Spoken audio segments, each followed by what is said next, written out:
২৭ September ২০২৬ একটা শান্ত নীরব সকাল। তেহরানের রাজধানীর কেন্দ্রস্থলে অবস্থিত একটা কঠোর নিরাপত্তায় ঘেরা ভবনে তখন ইরানের শীর্ষ পর্যায়ের নেতারা গুরুত্বপূর্ণ বৈঠকে বসেছিলেন। বাইরে থেকে সবকিছু একদম স্বাভাবিক ছিল, শহর প্রতিদিনের মতোই চলছিল। কিন্তু বাস্তবে ঠিক সেই মুহূর্তেই বিশ্বের সবচাইতে কুখ্যাত গোয়েন্দা সংস্থাগুলোর নজর স্থির হয়েছিল সেই ভবনটার উপর। কারণ তাদের বিশ্বাস ছিল ইরানের সর্বোচ্চ নেতা আয়াতুল্লাহ আলী খামেনি সেই জায়গাতেই অবস্থান করছেন। বিভিন্ন আন্তর্জাতিক সূত্র অনুযায়ী মার্কিন গোয়েন্দা সংস্থা প্রথমে ভবনের ভেতরে অস্বাভাবিক উচ্চ পর্যায়ের লোকজনের চলাচল শনাক্ত করে। দীর্ঘদিনের নজরদারিতে পাওয়া সেই তথ্য খুব দ্রুত শেয়ার করা হয় ইসরায়েলের সঙ্গে, আর সেখান থেকেই শুরু হয় এক যৌথ গোপন অভিযান, যা ধীরে ধীরে পরিণত হতে থাকে এক পূর্ণমাত্রার সংঘাতে। মাসের পর মাস ধরে ইরানের যোগাযোগ ব্যবস্থার ভেতরে অনুপ্রবেশ ঘটানোর চেষ্টা করা হচ্ছিল। স্যাটেলাইট নজরদারি, সিসিটিভি ক্যামেরা হ্যাক এবং বিভিন্ন গোয়েন্দা তথ্য বিশ্লেষণ করে ধাপে ধাপে বোঝার চেষ্টা করা হচ্ছিল বিভিন্ন শীর্ষ পর্যায়ের নেতাদের অবস্থান। উদ্দেশ্য ছিল সরাসরি হামলা নয়, প্রথমে নিশ্চিত হওয়া যে আসল টার্গেট ঠিক কোথায় রয়েছে। আর ইরান তখন বিশ্বাস করছিল তাদের নিরাপত্তা বলয় সম্পূর্ণ শক্তিশালী।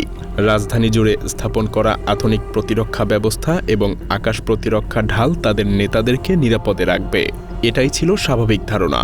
কিন্তু এই অভিযানে যুদ্ধ শুরু হয়েছিল অস্ত্র দিয়ে নয়, বরং তথ্য দিয়ে।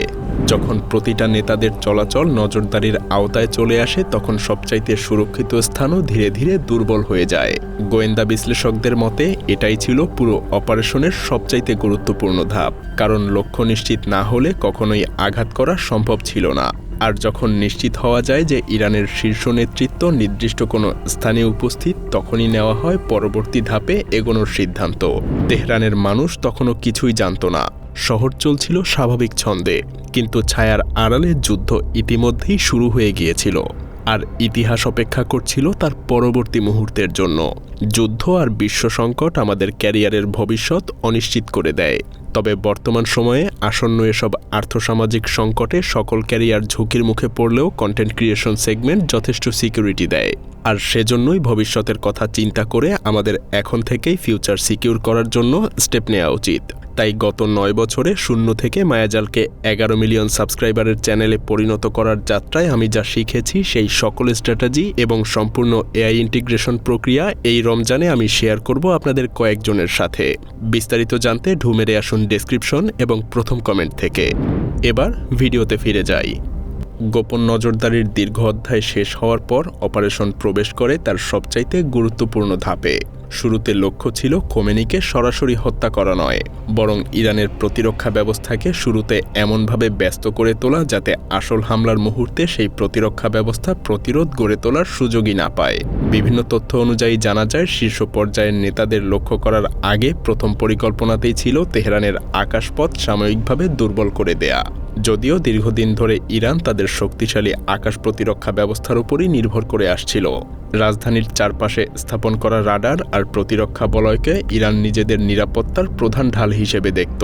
তাই সরাসরি মূল লক্ষ্যবস্তুতে আঘাত না করে শুরু হয় বিভ্রান্তমূলক আমেরিকা ইসরায়েলের যৌথ হামলা, যাতে প্রতিরক্ষা বাহিনী একসাথে একাধিক সংকটে জড়িয়ে পড়ে।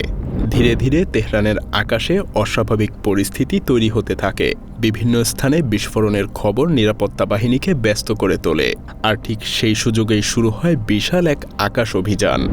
ইসরায়েল আমেরিকার ঘাঁটি থেকে প্রায় 200 যুদ্ধবিমান একযোগে অভিযানে অংশ নেয়, যা পুরো ঘটনাকে একটা পরিকল্পিত এক ধ্বংসাত্মক আক্রমণে পরিণত করে। শহরের ভেতরে তখনও অনেকে বুঝতেই পারেনি যে প্রকৃত লক্ষ্য কোথায়। দূরের বিস্ফোরণকে অনেকেই সীমিত সামরিক উত্তেজনা মনে করেই উড়িয়ে দিয়েছিল, কিন্তু বাস্তবে আক্রমণের পরিসর ধীরে ধীরে সংকুচিত হয়ে এগিয়ে আসছিল খোমেনির সেই সুরক্ষিত কমপ্লেক্সটার দিকে, যেখানে ইরানের শীর্ষ সকল নেতারাও তার সঙ্গে উপস্থিত ছিলেন। তেহরানের আকাশ তখন ধীরে ধীরে উত্তেজনায় ভারী হয়ে উঠছিল। শহরের বিভিন্ন জায়গায় বিস্ফোরণের খবর পৌঁছাতে শুরু করলেও রাজধানীর ভেতরে থাকা সেই সুরক্ষিত কমপ্লেক্সে পরিস্থিতি এখনও চূড়ান্ত সংকট হিসেবে দেখা হয়নি। কিন্তু ঠিক এই মুহূর্তেই তৈরি হয় পুরো ঘটনার সবচাইতে গুরুত্বপূর্ণ মোড়। নিরাপত্তা পরিকল্পনা অনুযায়ী নেতৃত্বকে সবচাইতে গভীর আর সুরক্ষিত আশ্রয়ে থাকার কথা থাকলেও বাস্তবে তারা অবস্থান করছিল তুলনামূলক কম গভীর একটা ভূগর্ভস্থ স্থাপনায়। হয়তো হয়তো পরিস্থিতিকে ততটা গুরুতর মনে করা হয়নি, অথবা দ্রুত স্থান পরিবর্তনের সুযোগ পাওয়া যায়নি। কিন্তু এই একটা সিদ্ধান্তই আক্রমণকারীদের জন্য অনেক বড় সুযোগ হয়ে দাঁড়ায়। অনেক দিন ধরে সংগ্রহ করা গোয়েন্দা তথ্য তখন একসাথে মিলতে শুরু করে। বিশ্লেষকরা নিশ্চিত হয়ে যায় যে লক্ষ্যবস্তু সেই নির্দিষ্ট স্থানেই উপস্থিত আছে, আর সেই নিশ্চিত তথ্য পাওয়ার সঙ্গে সঙ্গেই অপারেশন প্রবেশ করে তার চূড়ান্ত ধাপে। আকাশ জুড়ে চলা বিভ্রান্তিমূলক হামলাগুলো আসলে ছিল তাদের শেষ প্রস্তুতি, মূল আঘাতের আগে প্রতিরক্ষা ব্যবস্থাকে দুর্বল করে রাখার একটা পরিকল্পনা। এরপর মাত্র কয়েক মুহূর্তের ব্যবধানেই পরিস্থিতি ভয়াবহ রূপ নেয়। প্রবল বিস্ফোরণে কেঁপে ওঠে পুরো এলাকা, বহু স্তরের নিরাপত্তা কাঠামো ধসে পড়তে শুরু করে, আর যে জায়গাটাকে দীর্ঘদিন অপ্রবেশযোগ্য মনে করা হয়েছিল সেটা মুহূর্তের মধ্যেই ধ্বংসস্তূপে পরিণত হয়ে যায়। ভেতরে থাকা অনেকেই কিছু বুঝে ওঠার আগেই সেখানকার সবকিছু বদলে যায়। পরে আন্তর্জাতিক বিশ্লেষকদের অনেকেই মনে করেন যদি তারা আরও গভীর সুরক্ষিত আশ্রয়স্থানে অবস্থান করতেন তাহলে হয়তো এর ফলাফল ভিন্ন হতে পারত। কিন্তু আধুনিক যুদ্ধে কখনো কয়েক মিনিটের সিদ্ধান্তই ইতিহাসের গতিপথ বদলে দেওয়ার জন্য যথেষ্ট।